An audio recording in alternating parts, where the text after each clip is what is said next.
Yep.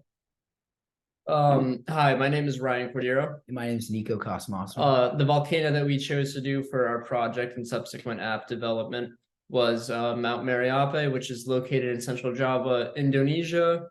Just kind of quick little history. It's a very active volcano. In the picture, you can see it's erupting a little bit, and you have some lava flowing down. And we're gonna get right into it. So the main points of interest for Mount Merapi are major tourist attractions. The first tourist attraction is Kitap Pass. It's basically a high altitude lookout with views of the volcanoes, Mount Merapi, of course, and its neighboring mountain, Mount Merababu.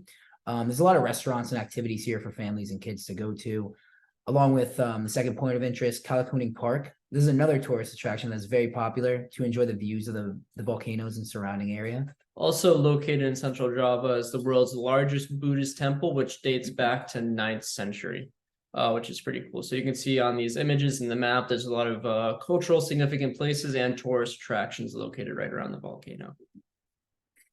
So for the science of this volcano, specifically Mount Merapi, just kind of the way it works is the subduction zone where the Indo-Australian plate is being driven beneath the Eurasian plate is where Merapi's activity is mostly connected. How it works is the magma is created as a subducting oceanic plate, and then it sinks deeper into the Earth's mantle, melts, and then rises to the surface, igniting volcanic activity. Another thing to know on the scientific aspect of Mount Merapi, Mount Merapi is a stratovolcano. So that means that each time the mountain erupts, the subsequent lava and ash that flow over the sides, when it's done erupting, it hardens, forming another layer on the volcano. So with each eruption, it gets bigger and taller. And then before we go into notable historical eruptions, I just want to preface it that at the time of making this presentation, all eruptions had happened in the past, but as of today, Mount Merapi is actively erupting. Sadly, so far, 11 people have lost their lives, and there are still 12 hikers missing. That was as of this morning, so I'm sure that data has since changed. And of course, going off that, there's been around 6 major eruptions in the last 400 years. And then present day, Mount Merapi is actually the most active volcano out of Indonesia's 130 active volcanoes. Cultural significance, a strong cultural and spiritual bond exists between Merapi and the neighboring Japanese population. The volcano is revered and has a significant role in regional mythology and rituals. To stop eruptions, it is said that the volcano's spirit must be placated. The extended history of Merapi's eruption is distinguished by the effects on the local populace. Eruptions have been known for ages and have resulted in fatalities as well as significant harm to agricultural and infrastructure. Due to the fertile soil and dense population, Merapi's volcanic slopes are particularly susceptible to the activity of the volcano. And then going off what Ryan said, this is really like a spot for its cultural significance with the people that live there. So tens of thousands of Indonesians typically live in the slopes of this volcano. Like he said, it's a big agriculture spot. There's a lot of agriculture activities being the backbone, the economic backbone of these villages. And again, it's due to the rich volcanic soil. And the eruptions consistently displace them and leave them to have to start over. And this is a picture showing the villagers trying to rebuild what had happened. So going on to our app, one of the first things that we thought would be cool to add would be an interactive like map. So the first idea would be a mapping device, as I just said, that would use your smartphone's camera and GPS.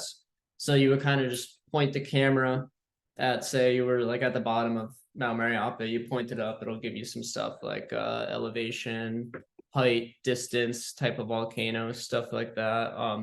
The app would get this information by using your phone's GPS, so it'd be able to like locate where you are and then point it at the volcano. Similar idea to those stargazing apps you can get where it like knows where you are and then it can show you the constellations and stuff. The image itself would give basic information like height, but there would also be a information logo, like the little eye in the circle. You could press that, would go more in depth and give you more details.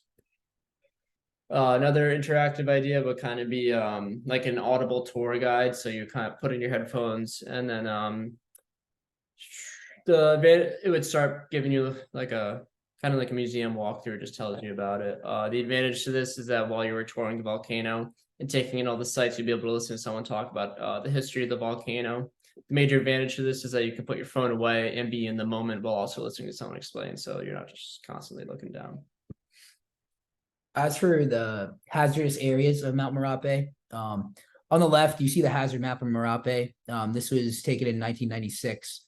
This shows a lot of the area being like a forbidden zone, very, very close to it, as well as the first danger zones and the second danger zone.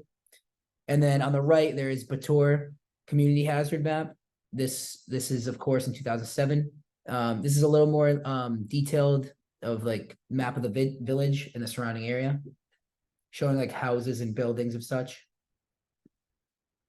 As for the interactive app idea, this is definitely an idea for an app to inform and educate users about volcanic hazards specific to their location. And we want to develop a comprehensive interactive map.